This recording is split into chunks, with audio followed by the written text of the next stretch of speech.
Hello. All right, what did she ask me to do?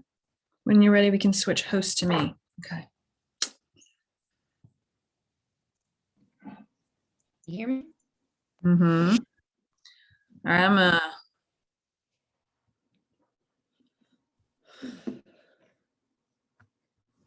switch host to you. Can you guys hear me? I'm making you host now, buddy. Can't hear you. One second. Hmm.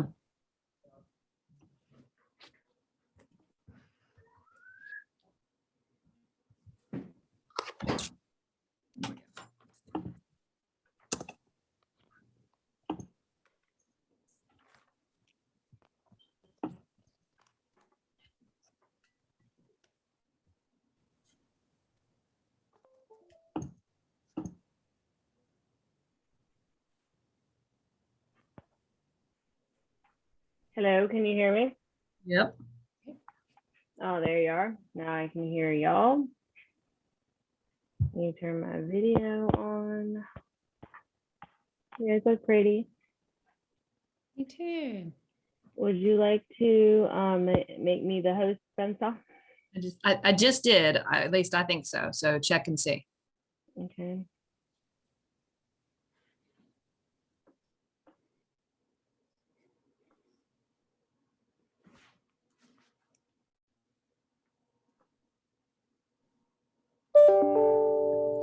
La la la la.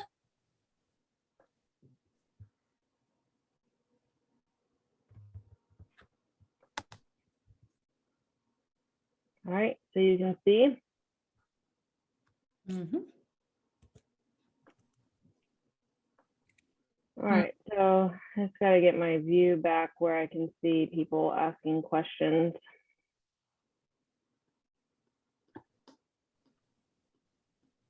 It's too bad we don't have intro music for while people are coming in. That'd be cool.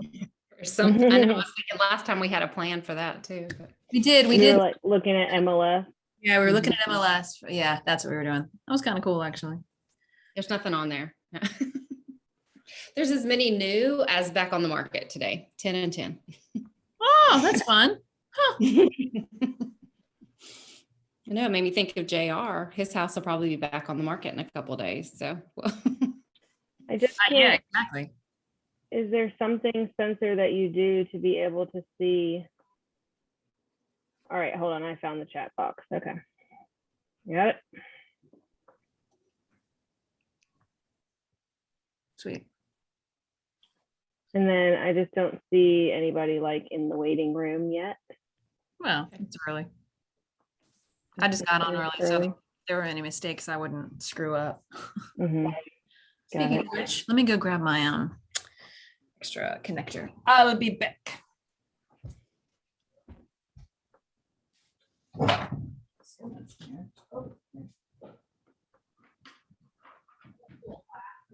I'm just trying to move my 3 screens around. All right, so I have one person in the waiting room. So when she comes back, I'll start letting people in. Do you want me to open MLS real quick, or eh. I'm gonna take a bite of this taco? Yeah. I just made like Maybe 7. open it at like 7:30 on the dot, and then we just go. Mhm. Yeah, whether they're here or not. Like, All I right, was y'all. just telling. I have I have 2 people in the waiting room now. I was like, let me take a bite of this taco real quick. It's always exciting when people actually show up. I agree. Totally. I'm always like, look, you actually showed up. It's so great. Yeah. Like throwing a party and you're not sure if people are going to come. Right. Mhm. Like they sign up, they RSVP, but are you really coming? Oh, you really Like, coming? yeah, like, is it true? Mhm. So do you want me to just let them in right at 7:30? Yeah, I would say let them in at 7:30 and then we'll give everybody like 3 minutes to kind of Okay. show up so we can be talking about whatever with them. Say hi, introduce themselves. Ask them. Yeah, let's keep them talking. Yeah. Lawrence Petrola is the one in the waiting room. Do I know who that is? I hope Becky does. I don't. I mean, I can look people up while we're Must be Brittany's. I knew a lot of the names on the list today. I didn't look. Mm, Poor Brittany, she said if this is Okay. COVID, then she's never doing this again. That we're never having a Zoom again. Ah, I no, know. she said it was negative. Same didn't she? Well, what was that like the rapid or something? I thought she said it was Yeah. negative. Gosh. She did. She was saying earlier this morning. She's like, if it's Oh, for sure. COVID, This is a bad. Never do this. Yeah, that was not okay. Oh boy. All right. I guess I'm gonna let him in. Is it time? You got 2 more minutes, dude. Okay, fine. Well, What's weird is Lawrence is in there twice. I wonder if he's like, did they need to click on it again? What if it's only Lawrence? What happens then? It's a really good class for All of Lawrence. these questions. Yeah. It's a really, really good one on Lawrence is definitely buying a house. yeah, that's what, but what just happened is you won a house. You didn't know it. You didn't even know that's what was happening today. Yeah. What if I should turn on the lights in here? It's dark. No, it's okay.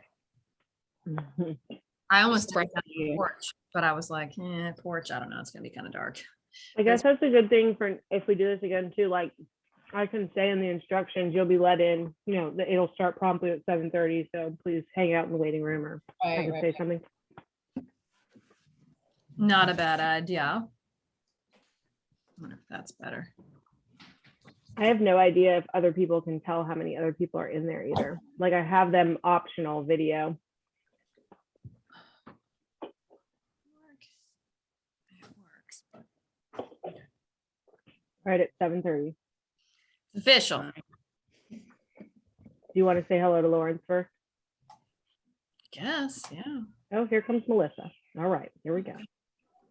Things they are happening.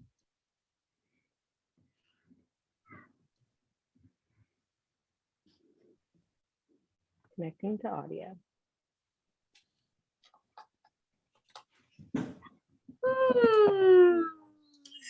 Did you guys know that Brittany wrote an offer today for one of our listings? Yes, I did know that. That's what she was on her deathbed writing. Mhm. And I was like, well, you could have said that. I mean, I I know told that. you to rest, but if you had said, but I'm writing you an offer, I've been like, don't rest. Don't do that. I meant rest only after that. No, it's really good. Hopefully that works out. That makes me happy. Yeah. Quick close. Got some inspections lined up.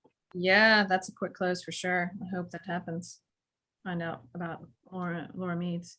I texted her or I emailed her. We'll see what she says back. Okay, I did too. And hopefully. So hello to everybody that's joining in and connecting to audio. We're going to give everybody a couple minutes here to kind of join and get connected, and then we'll get started. We'll do some mic checks in a minute. Check. Sometimes people can't hear us. I'm in a good spot though. This is a good spot in my house. This is where I sit, where people can hear me the most. Oh, did you hear that? As you moved in.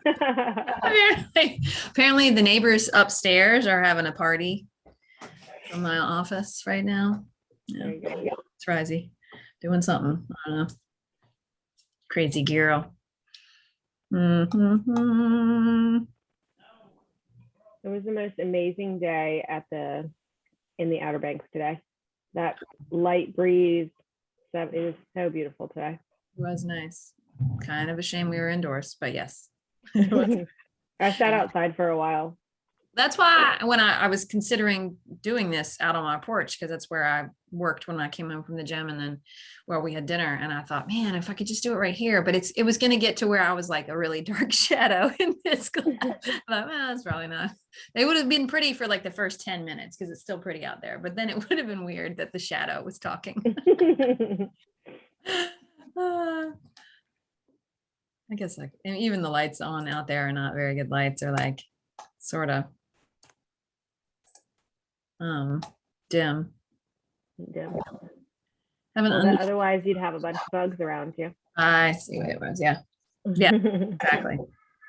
Financial expert. Huh. It's funny what word wants to change on this document. I was looking over this document Just y'all's notes, Becky. Mhm. Just funny.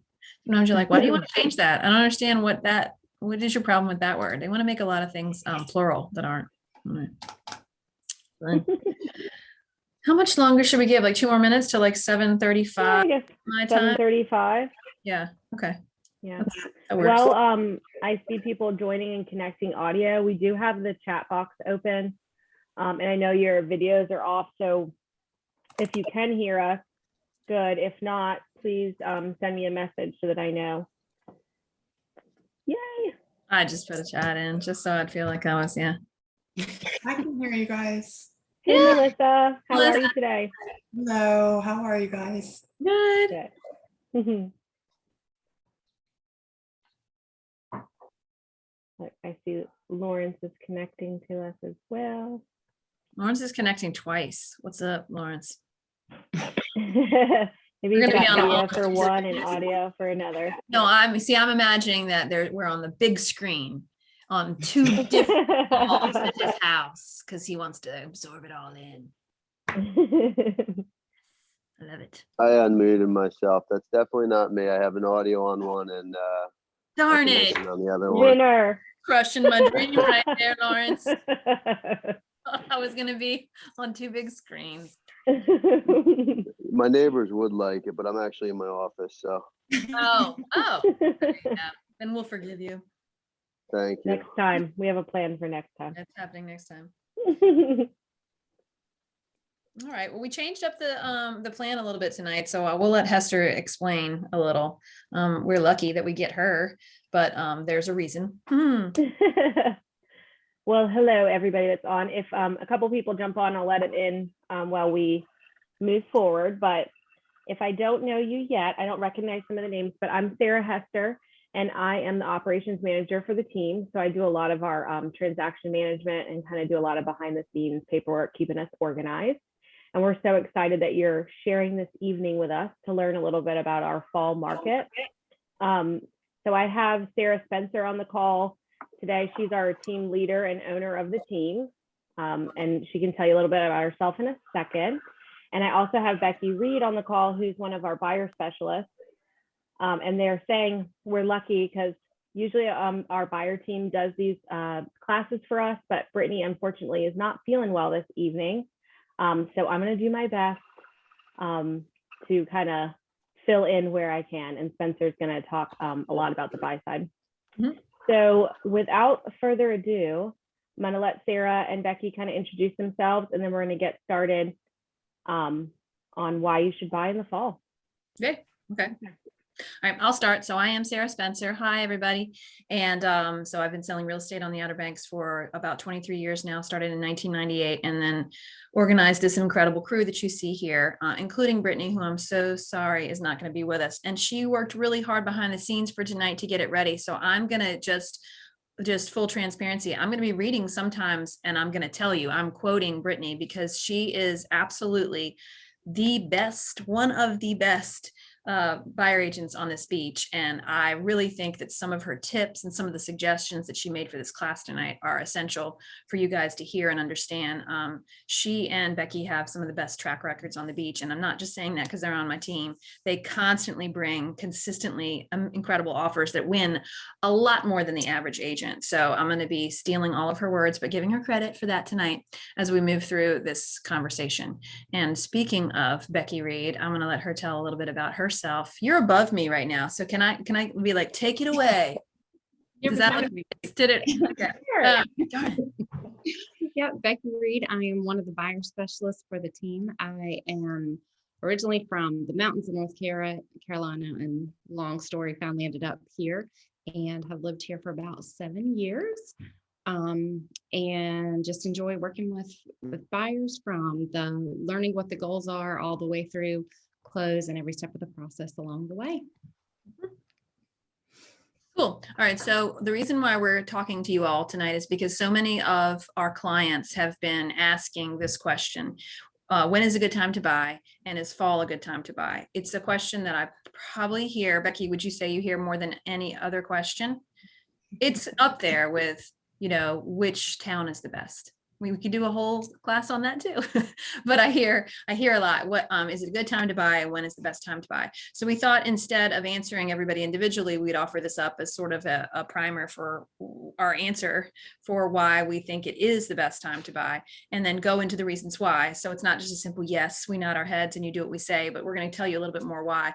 And it starts number one with that there's more opportunities after the summer rental season. So as a lot of you on this call know, what ends up happening is when we have conversations from a listing side with our clients here, what I hear a lot in the spring is, well, I want to list it, but for two main reasons. Why don't we wait till the fall? The first reason everybody can probably guess, and that's income. They want to get one more rental season out of the house, one more season of income. And the second reason is family. A lot of times family says, can we keep it for just one more season, get one more summer of memories, and then you can sell it in the fall. So for those two reasons, a lot of times we get a hold call from spring all the way through summer, and then they call us back in the fall, and that's when it's time to list. So that's probably the number one reason.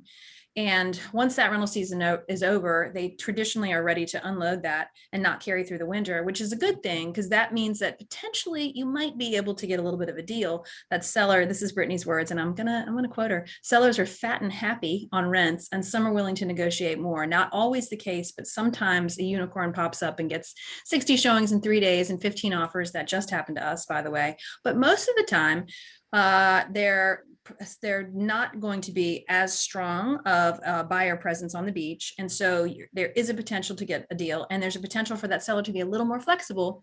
What I hear in the fall is, sure, I can take that offer because we had a great summer season. In the spring, I hear, why should I negotiate any more down? They're just about to get all of my income. So that's the different mindset that we hear. And that way we can negotiate a little bit more for you guys down on the price. The other thing is we do need to be cognizant that there's a little bit of deferred maintenance on these houses. They have seen a long summer, and if they're in a rental program, that means that they've had a lot of love on them and in them, which means that there's probably painting to be done. There's probably some furniture swap outs to be done, kitchen restock. So there's deferred maintenance in these houses, but we believe that that's worth it. We think that the small amount of deferred maintenance that you may end up buying in addition to this house greatly outweighs the fact that you'll be able to negotiate more. I think Becky would agree with that. I mean, I'm seeing deferred maintenance, but I'm not seeing it to the extent that I would say, oh, I wish you had bought in the spring instead. Would you agree? Usually just cosmetic or, Yeah. or smaller items. Otherwise, it would have been addressed by the rental company before it even hit rental season. True. Yeah. Mhm. Big items. Yep. Can you take over? Well, I would first say that fall is the best time to be here, just to come down and visit and look at homes. One, it is lovely. The traffic has died down a little bit, and it's easier to view the homes right now. In the summer season, when it's at the height of the summer, we can really only see the homes during their rental turnover time. So if the house, changes, people on Saturdays, we have from about 10 to 2 for everybody who wants to see a home to get in there and see it. And then the renters come in and we can't be in there all week. So it's nice at this time of year when the tourists slow down a little bit, that we can see them sometimes during the week if they're not being used. So that is helpful. And then the other part is this time of year is less competitive than after Christmas. There is like a shift in the mindset of a lot of buyers once January rolls around. And if you look at this graph, kind of ignore the red in the second part of the year. That was 2020, which was just stupid and kind of unpredictable. But if you'll notice, like December, January, February, we show lower numbers. And that means there were lower number of sales, which means in those months, if those are your closing months, then the fall months were when people were shopping, going under contract. And there were fewer people doing that then. So there are fewer buyers that are looking, especially once you get around to the holidays, people kind of check out and, get into the holiday season. So that can be a time when things are coming on, and then you have more opportunity or, less competition. I was going to share a story about some buyers I had last year. They actually went under contract early in December, had found a house that they liked, and then kind of got cold feet and pulled out of it, waited till January. And when January rolled around, it was like night and day different. Suddenly we just had people who had to have a house. Either they needed it for themselves for the summer, or they wanted the rental income. And so these clients essentially kind of priced themselves out of where they wanted to be. They weren't able to compete at the where they wanted to find a house. So it took them, I think, until around June to find a house. They were not in the neighborhood they wanted to be in. They paid more, and even kind of were in a flood zone that they didn't want to be in. So I know that they were kicking themselves because they had a house almost identical to it in January that they got. There wasn't multiple offers, and they got it under asking price. So that, you know, just a real life example of that shift. When January comes, a lot of our buyers, you know, really are on it. Whereas this time of year, school's getting started, holidays, things are a little bit slower. So that can be, you know, work to your advantage. Anything else you would add to that, Sarah? No, I think that's exactly all accurate. If I were looking at this, I would take out the red and the blue just for now, though, just so you can see like these 2 years, or this is post-COVID. So your blue and your red is just really a result of COVID. If you really see what we see, the typical seasonal patterns of the Outer Banks, 2018 and 19 is no different than I've ever seen all the way back to 98 when I started, where you see the highest number in the spring typically. So that May is the top. Then we see it slide back down a little bit in the summer. Then we see it pop back up October, November, and then we see it go back down in December, January. But I think what surprises most people is that the delta isn't that much on any of these. So, I mean, don't think but we say this, we sell a house every day of the year, which isn't true because we don't sell on Saturdays and Sundays, but we do close on houses absolutely every day of the year. So it's never entirely quiet. So when someone asks me the question, when's the best time to come? I can't actually point to a day on the calendar where there's no one here looking. There's almost always someone looking, and the variant is relatively small. But as you can see, the better time is now, just because that inventory has dropped or has risen and our buyers have dropped. So I think this graph really shows exactly what we normally deal with. Post-COVID is sort of, you know, we'll see. We look to be stacking down. So again, doing the same seasonal downward drift that will then rise back up again as those fall buyers are closing in October and November. Yeah, and even December. Yeah. That's probably all I would add. I think that's it. Have any of you been here, just really quick, in the fall before? Has anybody visited the Outer Banks in the fall?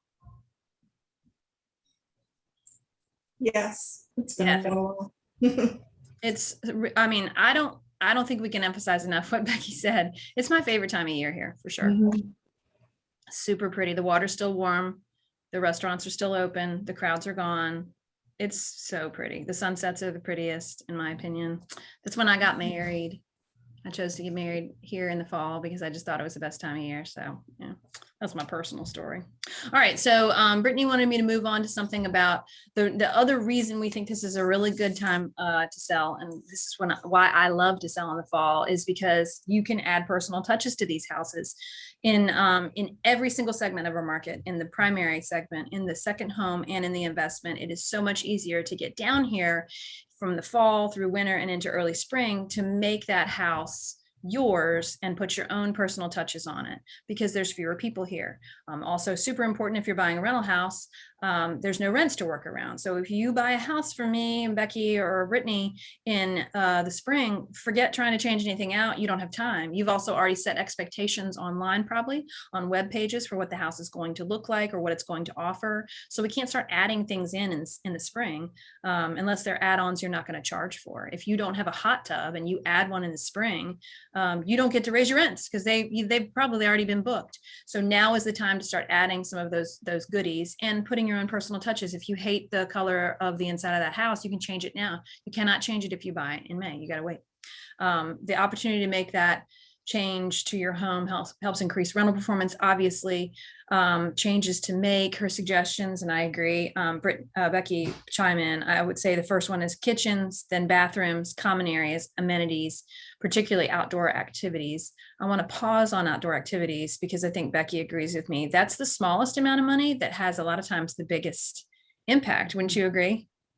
Especially with rental income, because you're going to spend like the tiniest amount of money to create, a cornhole area and to put a tiki bar by the pool. That's a small amount of money compared to, yeah, shuffleboards compared to a kitchen, which is, you know, a minimum $25,000. You might not get that 25,000 back very soon, but you're going to get back that shuffleboard that cost you $1,500 to $2,000 to put in. You're going to get that back really quickly. Remember, what you are advertising is you're advertising a lifestyle, you're advertising future summer memories for these people. And when they can imagine themselves around a fire pit that was affordable, or playing cornhole with the brother-in-law, sipping on a cold adult beverage, that's what's going to make them say, I want to rent this house.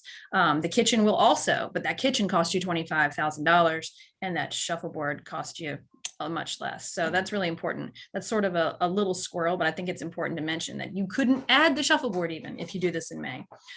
So those changes benefit income. And we always ask people to think about the outside, because that's where people are imagining spending their time. I will tell you this, I have never seen someone put on Facebook a picture of themselves in someone's fabulous bathroom on the Outer Banks, even though we have some, like we have some fabulous bathrooms. Becky, how many times have you seen, I had the greatest time in my house? Here's me in the bathroom. I don't think any. Yeah, I mean, chime in, everybody, if you have seen that, because I would like to know where it is. But I have seen the pictures outside around really affordable changes. The other thing that Brittany said, and this is important, is that vendors are booked out. So if you bought this house in the spring, you better just prepare to wait. We have a small amount of labor force on the Outer Banks, in case you didn't know it, and they are not available very quickly to the call. For example, pool installs are 1 year out. Hot tubs are 8 months or longer, depending on the model. So don't buy a house in January, February thinking, oh, we have plenty of time to get it ready for the season. You don't. By February, you are done. But now we might have some game. We might be able to giddy up and get you a pool or get you a hot tub at the very least. I ordered a hot tub a month ago. It's going to be here in December. I'm early. Look at me. Yeah. Look at me beating the average. I have an inside, so that's the only reason that's happening. Speaking of that, we do know all the best vendors, so we can give you some hookups here and there. Particularly Becky and Brittany work really hard for their relationships on this beach, and they do a good job of giving back to those vendors. So they listen to us and love on us, and they love on their clients especially. Becky, did you have the real example of Crystal Shores? Yes, on that next slide there. Yeah, and I'll chime in. My family rented a house on the ocean front at Christmas, extended family, and some of the best memories and pictures that we have are shuffleboard under the house. Even though it was freezing, the kids couldn't get in the pool. It wasn't heated that week, but they did do all of those outside things even then, because they didn't want to be trapped in the house. Were there any pictures of the bathroom at all in any of your pictures from your I vacation? don't remember any bathrooms. If anybody has one, I And want there are some They really make nice about bathrooms on the Outer Banks. Some really nice tiled walk-in showers, That's what I'm beautiful saying. bathrooms. There's beautiful, but no one takes a picture of themselves in it. For pretty obvious We can- reasons, I would think, but also just, yeah, that's not, anyway. We could start a trend. Oh yeah, maybe tonight it happens. All right. So this was a client. They bought this condo in Kelderville Hills in December, went to work on it immediately. Nothing huge. It was not kitchens, maybe a little bit in the bathrooms, but nothing, nothing major. Changed the floors out, got some new furniture. And this one had the prior year with the prior owner had about $35,000 in gross rental income. And then this year they have $55,000 on the books already. And you can see the difference. I mean, it's the same room, just changing out that furniture, having the company come in and take new pictures. They also, they actually stayed with the same company. I'm going to talk a little bit more about property management in a minute, but they chose to stay with the company because there were already some rentals on the book for the next year. They negotiated their commission with them and kept going and saw a huge difference. So I don't know the exact number that they spent, but I imagine that difference of $20,000 is probably way more than what they actually spent on the things that they did in the house. So in 1 year, they could have paid off that. So, and then I'm going to move into just kind of setting yourself up for success for the goal that you have. So, we've talked a lot about investment properties, but that's not the case for everyone. Some people are buying primary homes. Some people are buying something that they want as a second home to just use in the summer. And one of the things that is important to know buying here at the beach is that most of our homes, many of our homes are already with a rental program. And there are some things that are great about that. And there are some challenges. So if you are looking for a second home, for any home, what you need to know is that we have to honor any rents, anything that is reserved 180 days past closing. So let's say you close on the property next week, beginning of October, you have to honor any rents that are already set up until, end of March, beginning of April. So luckily at this time of year, there won't be many. There may be something Christmas, Thanksgiving, but not a ton in most of the properties. So that is why we say this is the easier time to come in and do the things that you want to do. If you buy in April and you want to use this for yourself personally, sorry, chances are you're not going to be able to use it until October unless that owner had some weeks marked off there. So that can be beneficial. Now, if you're buying it as an investment, you're probably thinking, that's great. I want those on there. And that is certainly a positive thing, especially if you're going to stay like the people that we just showed, they stayed with the same company.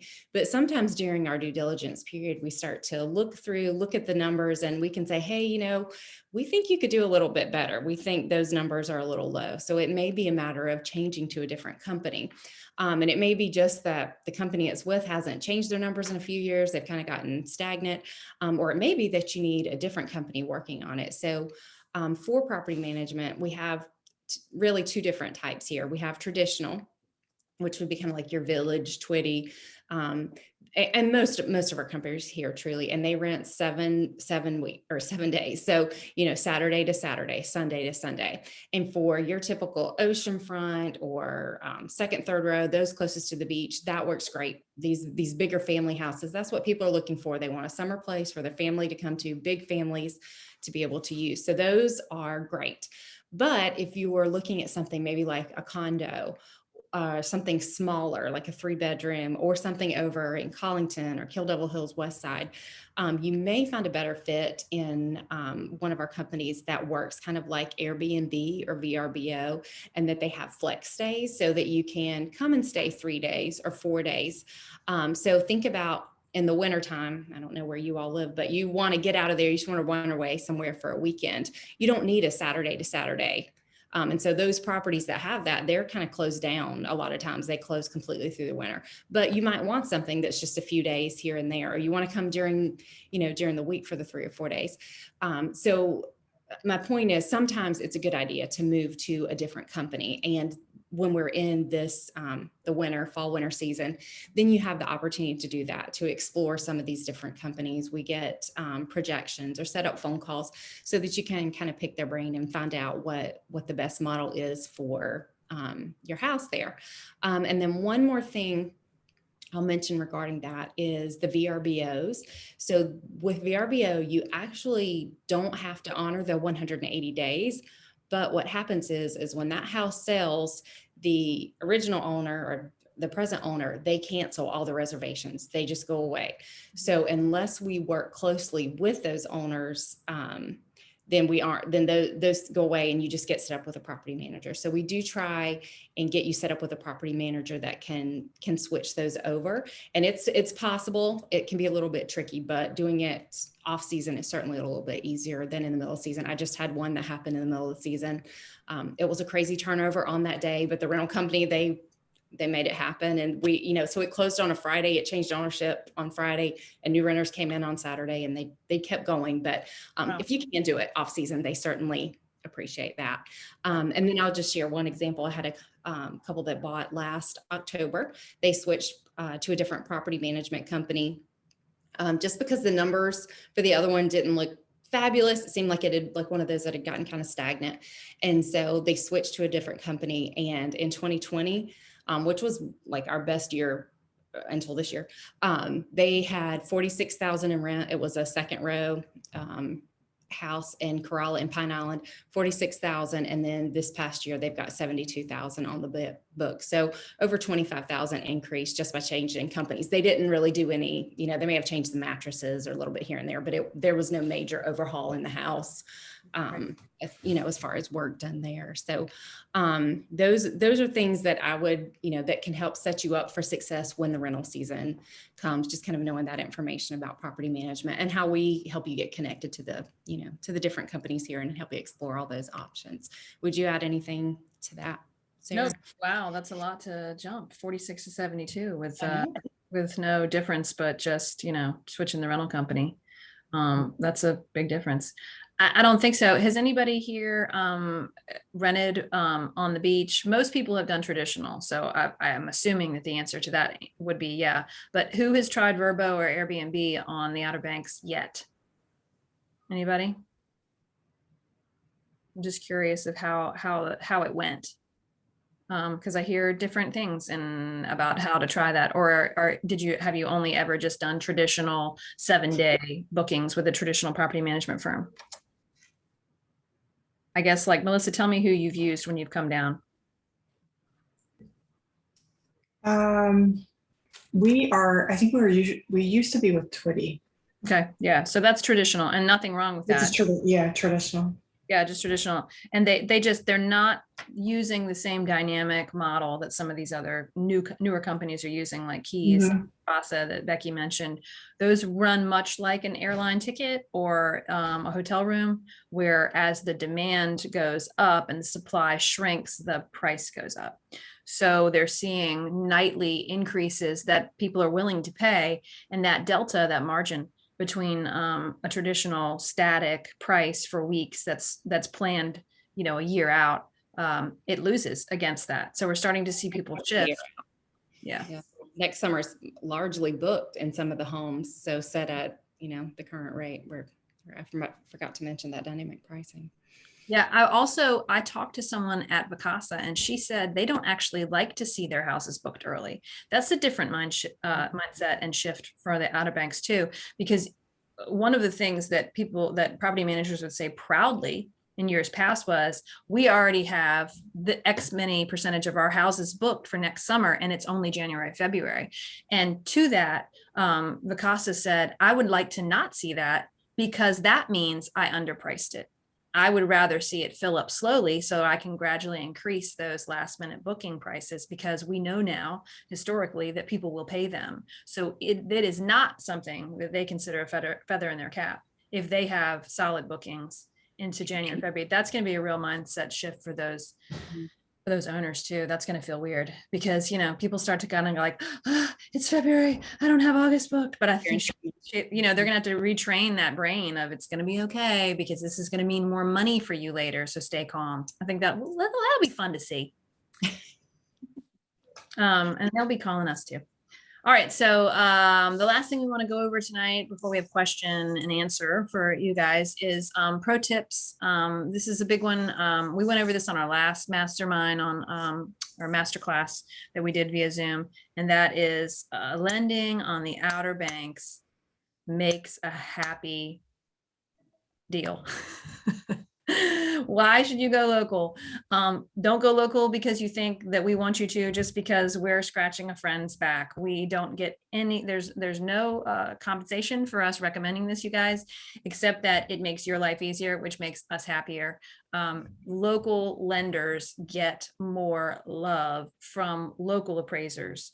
That has been our biggest rub and our biggest hurdle, as we've seen more demand on the beach. So if you use somebody from out of town, they're going to call a local lender, and we know enough of them well enough that they have told us, I have so many files coming onto my desk, I have to pick and choose, and I choose to work with local lenders because I've done so in the past. I know their system. I know it's easier. I know I'm not dealing with a stranger who's going to ask me to come back and do a bunch of different changes. I don't have to go through getting approved by their system. That's something else that happens. So they just hit decline on out-of-town lenders, to the extent that Becky and Brittany have to use a lot of capital in their relationships here to actually call around and ask those local appraisers, I know you're going to get something from Rocket Mortgage, or I know you're going to get something from ABC Out of Town Mortgage. When you see this address, it's for me, please pick it up.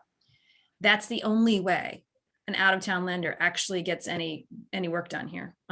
Half the time is because they're doing a personal favor for these buyer specialists. So just keep that in mind. And we can't always do that. I mean, at some point they're going to tell us to stop doing that. And so far we've used it really, really carefully, but it's a tiny handful of appraisers here, and they're more likely to pick up local lenders first. They just are.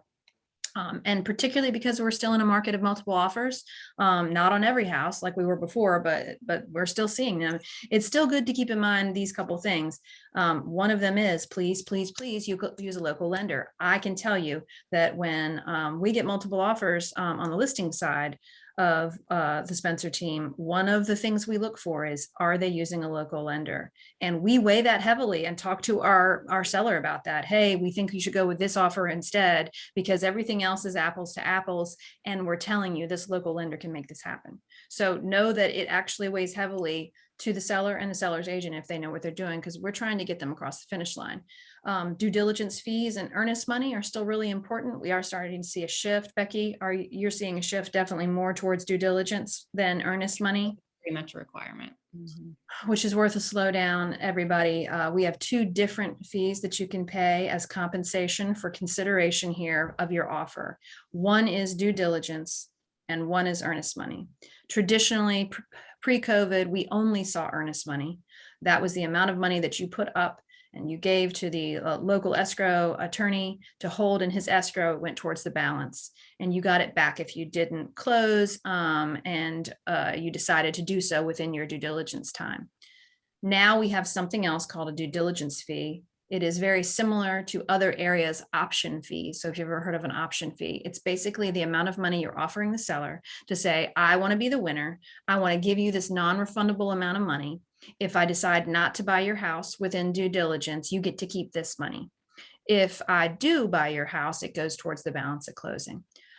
So it's two types of earnest money, but one is non-refundable and one is, as long as you request it back before due diligence. One becomes non-refundable the second the seller agrees. We used to see that amount of money be zero. Then we saw it inch up a little, and now we've seen it. Becky, you're better to speak to this. What would you say it is as a percentage in general?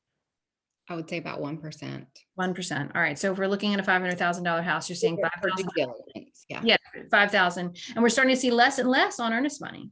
So we used to see 5,000 on earnest money. Now we're seeing it more in that non-refundable, and then almost nothing sometimes on earnest money, because it's money that they probably wouldn't have kept anyway.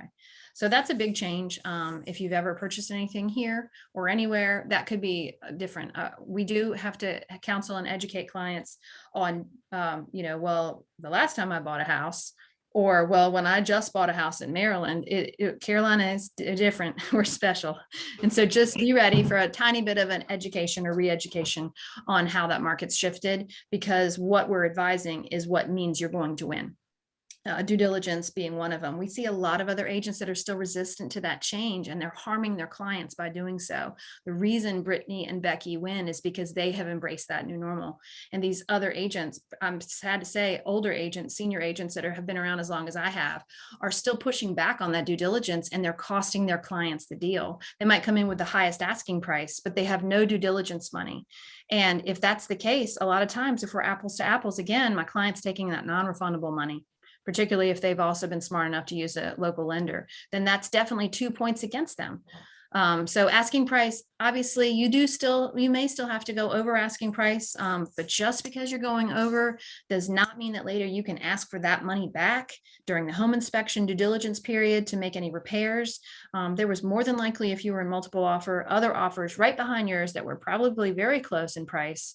And because of that, you cannot ask for money just because you were the highest bidder, because what they're going to tell you is no. And by the way, I've got somebody waiting that was at that same price that will take the house and not ask for repairs. So just try to keep that in mind. Once we're really, we really explain that and go through the education of that, they don't lose. I mean, I would say Becky and Brittany have one of the best track records I've seen. It's pretty impressive. I'm talking a lot about you, so you're blushing, I can tell, but I mean, would you want to add anything to that? I mean, what else are you thinking Yeah. of as far as pro tips? I'll just add one more thing to the due diligence. I had one here recently where the buyer was just adamant they were not going to do due diligence. They're going to do a small amount. and the seller just ignored the offer without even really giving a response. And so a few days later, we tried again, and I said, you're going to have to do some, and they chose to do some due diligence, and they, accepted the offer we put immediately without any other kind of adjustments on it. So Wow. it really does matter. It wasn't even multiple offers. We were the only offer on the Oh, table. okay. But, yeah. And so I'll just add a little bit more just about lending here, things to think about. I know, we hear from a lot of people like, well, I'm just going to wait until the market cools off. I'm going to wait a year from now. And certainly understand that, because none of us have any crystal ball to know exactly what's going to happen. We are hearing grumblings that interest rates will increase at some point, probably not increase by 5%, something like that, but they are likely going to change just because they've been so low for so long. In July, we were at a conference and heard the National Association of Real Estate Agents, the financial person for that, spoke to us and said, things are going to cool off a little bit, like how we are right now. The prices are kind of evening out. We're not seeing that shoot straight up as we did for a little while. And so his expectation was that we would see some kind of rate increase along with that. And I talked with one of our local lenders today, and she said they're starting to hear and see some signs of that. So just, things to be aware of with that. And so I was like, for myself, I'm a numbers nerdy person. So I just ran the numbers today, just seeing, okay, well, what if things do increase by, 1%? So let's say we're looking at a $700,000 house. If you got it at 3%, which that's the interest rate right now, then your monthly payment for principal and interest was going to be $2,951. So right under $3,000. If you bought that same house, same price, whenever interest rates go up and you're at 4%, then your payment went up almost $400 a month. It was like $332.50. So right at $400 just because of that 1 point price. Whereas, if you bought the house today and you paid $25,000 over, asking, with putting $25,000 more, so $725,000, that only made, at the 3% rate, that only made you $100 a month more. So that rate increase of 1 point or 1% makes you at $400 more a month, or paying that $25,000 more. Over the course of it, just the way it gets divided out, it really comes out to $100 a month. So, of the two, that seems like the more reasonable deal to me. But again, that was my numbers person. I just had to go in there and see what that really meant for our clients. And that, that's a big difference. 400. That's the argument for buy now before rates go up, because we don't necessarily know that prices are going to go up extensively, but we know that those rates will go up for sure. Yeah. That's the point. Yeah. And that was all I had on the lending side. Yeah. In summary, I would say, it's a good time to buy.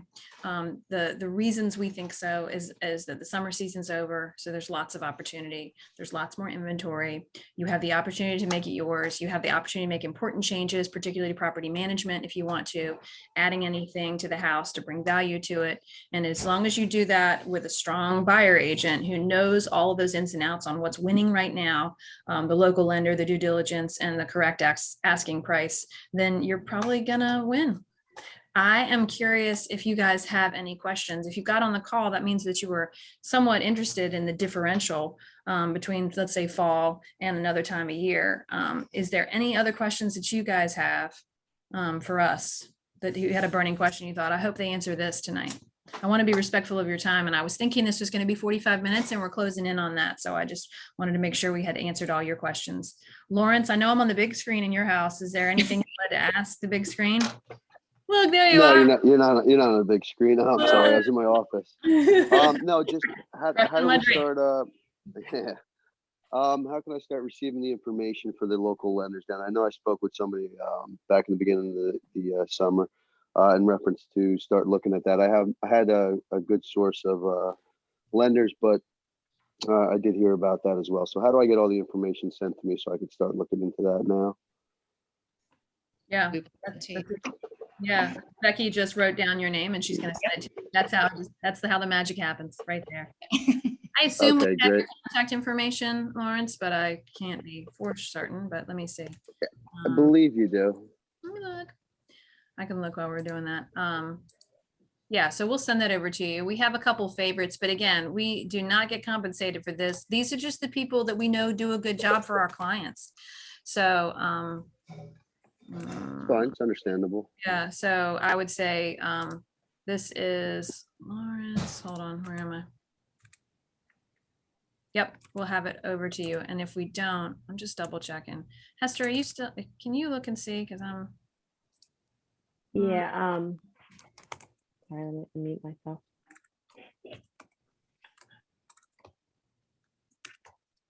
It's hard when I'm sharing the screen. I will get all of, I have the email address from the registration, Oh, there you so go. I can get it over to you, and we can give you a couple different options. That way you can reach out and compare both of their products as well. perfect. And Okay, I sometimes appreciate it. Thank you. they do offer different products, so it's Yeah. good to stick with both. Yeah, Um, I agree. if It's it good to works have to one, compare. they work for somebody Agreed. else. Agreed. And that's not to say sometimes we don't work with other people than these two also. I have a few instances where I have people who have to go get bank paper. So so sometimes we have some partners over at Town Bank where we actually, you know, they're holding the loan and it's bank money. So we have option, you know, C, D, and E too, but I would start with these two. I think Melissa, she's already working with Kelly. Is that right? I am. Yep, she's good stuff. We like her. Yeah, she's been great. I Yeah. didn't go to both of them though, so I know Becky, you just recently said something about that maybe just to compare what options. So I think I might do that, but I haven't. I've only been working with Kelly. Melissa, what are your hot burning questions this evening before we go? We have 1 minute left. I don't know if I have questions tonight because Becky is like so awesome and answers all of my crazy emails. It is, like, it's Not true. crazy, they're very normal. This is a whole new world for us. So I have questions like every day that come up, and Becky has been so awesome. Yay. Well, make them, the crazier the better. We keep a list. You guys. We have a list of the craziest questions, and then if you get on it, you know, you get a special treat.